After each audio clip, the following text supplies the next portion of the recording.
क्या सच में खेसारी लाल यादव और काजल राघवानी मिलना चाहते हैं? नमस्कार दोस्तों, हम हैं बिकू। आप देख रहे हैं बिकू बिहारी इंटरटेनमेंट चैनल।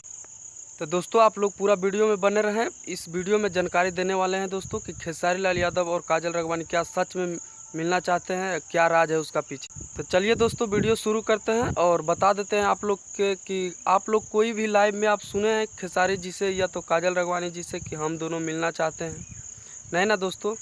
तो ऐसा फेक न्यूज़ पर आप लोग नहीं रहिए और आप ही लोग के वजह है कि उन लोग के व्यूज भी जाता है और फेक न्यूज़ कुछ पैसे के लालच में फेक न्यूज़ बना कर आप लोग के, क्योंकि पूरा के पूरा आप लोग के बुड़वक बनाया जाता है फेक न्यूज़ बनाकर।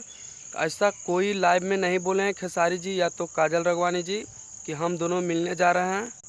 अब आप लोग कई यूट्यूब चैनल पर देखे होंगे दोस्तों कि खेसारी लाल यादव काजल राघवानी मिलना चाह रहे हैं, मिल गया है, अब बवाल होगा तो एक साथ बवाल मचाएगा। ऐसा कोई बात नहीं है दोस्तों। अगर मिलेगा तो खुद आप लोग के पता चल जाएगा। तो आप लोग के क्या राय है दोस्तों, हमारे कमेंट के जरिए बताइए। और ऐसा ही सच्चाई न्यूज़ पाने के लिए वीडियो को लाइक कर दीजिए और साथ में अभी तक चैनल को सब्सक्राइब नहीं किए तो सब्सक्राइब कर लीजिए। धन्यवाद दोस्तों, फिर मिलेंगे अगले बवाल खबर के साथ।